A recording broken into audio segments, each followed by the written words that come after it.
که پروندی و یک بار پیشرش داده است مردم در نخونی فرزند زورن خواستن پیشر این پروندی ولی بذار یک بار دومانی که بودد یک کوری اندک نیست در شما با دو باشین ماشاءالله پروندی رو همه تونه به همین روزای سعادت رسول در شنبه ده بسونه کی در تشور تا بشه در تشور تا بشه اگر با شرط یک گو میکش در یهودا میبرون من یک خیلی بوسپند کشته است سنت عدو کرده است اینشور خیلی خدای بزرگ با خودش تدارک میکنه میرسونه میگو بنده کسی باید بنده سعی میکنه همه او روز خروزی را پروردگار براش میرسونه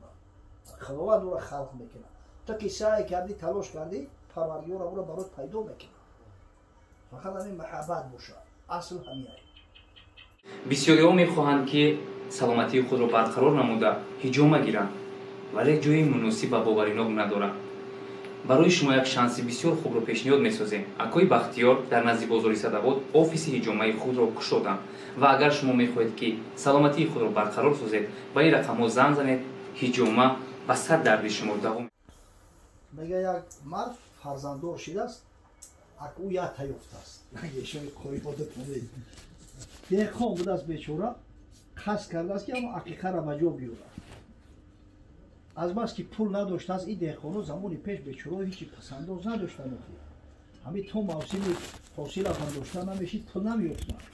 عادتا با قرض زندگی می‌کردن پیش سرکاری محله میآید میگه یگان یک دینار را یگان جو قرضم بیاوردم من یک مال بخرم یک گوسفند بخرم این عقیقه فرزندم به جا بیارم این سرکار هم آدم صالح آدم خوب دستش میگیره و در همون شهر در همون منطقه ها کجا یک آدم رئیس به دست تاجر به دست پولدار به دست خانه به خانه و دکان به دکان میگردونش یعنی برادر یک کاری خیر دوره کدامت قرض حسنه میتین یک دینار تا وقت یعنی حاصلش گرفتن اگه آدمی کمبغل قرض یافتنش بسیار مشکلی میشه میگه فی تدگر فی المثل از آسمان سنگ زند بر پای مردی عاجزی لب اونیا که خر داشت پالانش نبود یافت پالان گرگ خر را در نبود بیچاره خر داشتش تقم نداشتش تقم یاوه که گرگ خرش میخره کوزه بودش آب مینامد به دست آب را چون یافت خود کوزه شکست یک دینارش نمیتن بعد نماز عصر میخونن در یک مسجد هر دش غمگین معیوس سرکو خم برگشته اومده استیان از پیش قبرستان میگذرن چشم یمو سرکار در قبر یک مردی خدا میگذره یا مردی صاحب دین با غیرت با سخاوت فلانی میگه خدا رحمت مغفرت کنه ناموسی همه دیار تو بدستی هر وقت کسی را کارش میغلطی درست پیش تو میوردم کارش بود میکردی من خیال میکردم این مردم همه رنگی تو هم افسوس صد افسوس که این خیال نبود است اینا تو نماز عصر گشت که چرخ زدیم یک دینار برای یک برادر مسلمان شو قرض حسنه ندادن خدا رحمتت کنه ببین همه آدم خوبه در هم بعد مردن هم انشالله در حقش دعای خیره گورش هم بشه گرشن بعد در خونه میآید یک دیناری به جایی داشته است و یک روزی سیاهی را پنهان کردگی همون دینار را میگیره از بین میشکنه و میگه خیلی یک بس بکش برای تو را بسه که حاصل تگرفتی بعد همون نیم دیناری قرض میاری میدی خود شب همین آدمی سرکو بعد نماز خفتن میاد دراز میکشه و با فکر میکنه که ای بچه این کاری مسلمان ها به این درجه را رسیده است که یک برادر خچونه در همین حالت مشکلی دستگیری نمیکنن عاقبت چی میشیده باشه که پیغمبر گفته است قرض 18 ثواب داره در صورتی که صدقه 10 ثواب داره به همین فکر اندیشه و خوابش میبره قریباش سحر در خوابش همون مردکی را که در حقش دعا کرده بود او را میبینه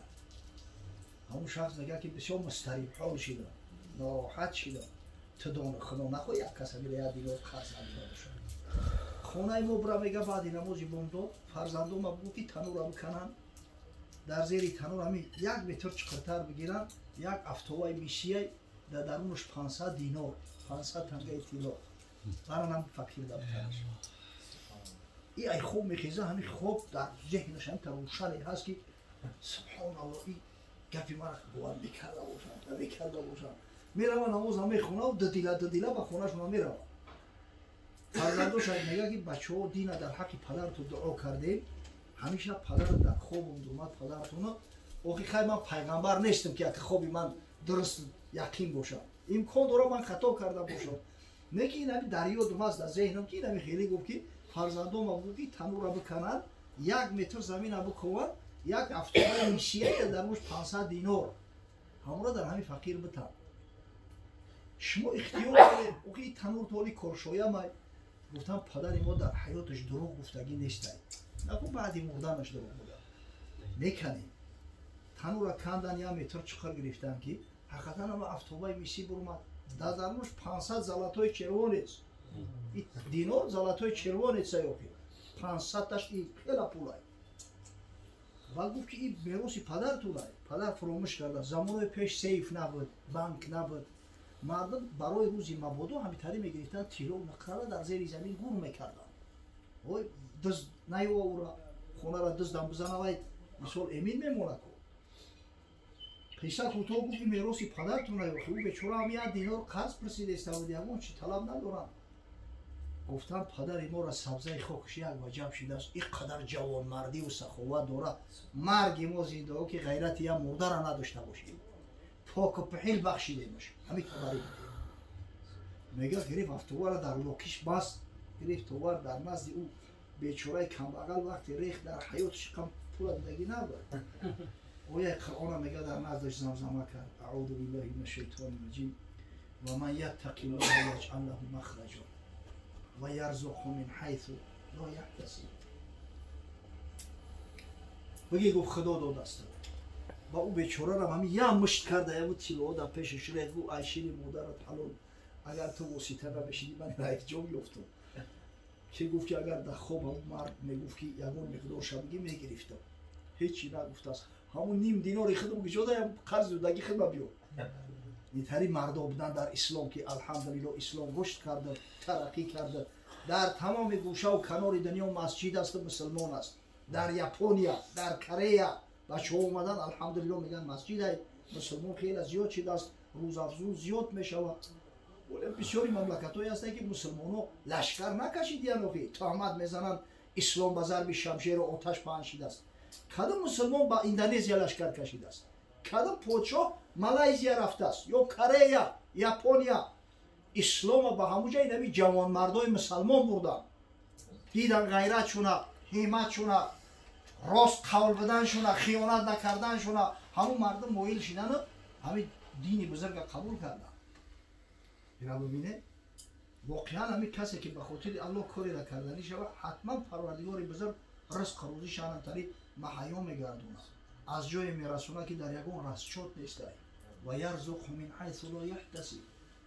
انشالله همین ایشون قرآن ما را خداوند دو پسرش داد است، اگه کفایه همین تفلکا را نمیکنه حتما میکنه انشالله. همین از سعی کنه یک چه جنبونه پروردگار بزرگ انشالله مشکلش آسان میگه. چرا وچه کلامی بزرگت ثواب این نان و طعام که به خاطر خشنودی و رضای تو، به خاطر احیای سنت والای حبیب محمد صلی الله علیه و سلم ایشان قاری بلال آماده کرده است. ثواب صحبت و امر به معروف و نهی از منکر اولا با درگاه بی‌نیاز قبول کن، بعدا برسان به ارواح جمیع پیغمبرانت، خاصتا به روح رسول الله صلی الله علیه و سلم. پروردگار و روح آن حضرت و از صاحبخانه و از مهمانانش مجموعاً از جمعی امتی با غیرت، با همت، با محبتش شاد و مسرور و خوشنود و راضی گردان و فردا روز قیامت از شفاعت رسول الله صلی الله علیه و سلم برخوردار و نصیب بساز. بعداً برسان به ارواح جمعی مؤمنین و مؤمنات، مسلمین و مسلمات، جمعی ارواحی که از صاحب طعام از برادران دست به دعا برداشته امید دعا دارند. پروردگار و رحمت و مغفرت چون کن او کمپیر و مسافیدایی را که بعد سریقت فرزند نبی‌های مؤمن و مسلمان باقی گذاشتن امروز به نیکیات میشوند، در حقشون دعای خیر کرده میشوند. خداوند ما زنده ها را غیرت و همت بده که با سعی تلاش بعد سریقت فرزند نبی‌های مؤمن و مسلمان باقی گذاریم تا اینکه بعد مردن نام فراموش نگردد. پروردگار این محفل خیر مبارک بگردان برای ایشان خوری، برای مهمانان و اهل خاندانش.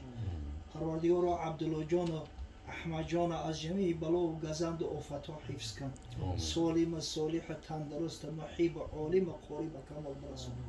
انشالله سالی که نکوست از بهارش پیداست. همین فرزندی خوب و صالح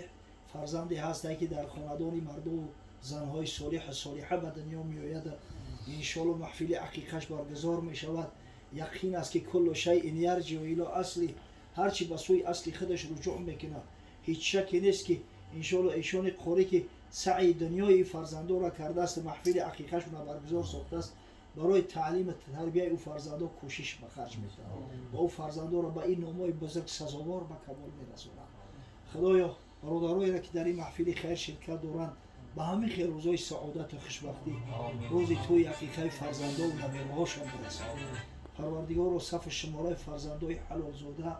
صف شماره فرزندایی را که از نکاح حلال به دنیا می آیند، بعدا عقیقه را می بینند، از خوردی با خدا و پیغمبر آشنا می گردند، با خط قرآن آشنا می گردند، در جامعه زیاد ساز. زیرا سرمایه هر یک ملت دولت البته فرزنداش تشکیل می کنند. قوم را سرمایه ای صاحب هنر نیست از نقد و قماش و سیم زر.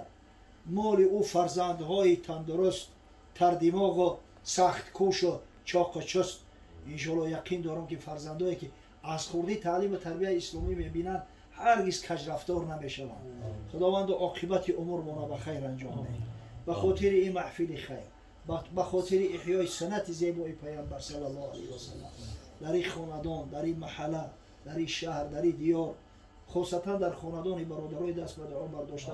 فیض برکات خیرات حسنات خویش رو نازل فرما. ربنا آتنا فی الدنیا حسنه و فی الاخرة حسنه و قنا عذاب النار. آمین. یا ارحم الراحمین.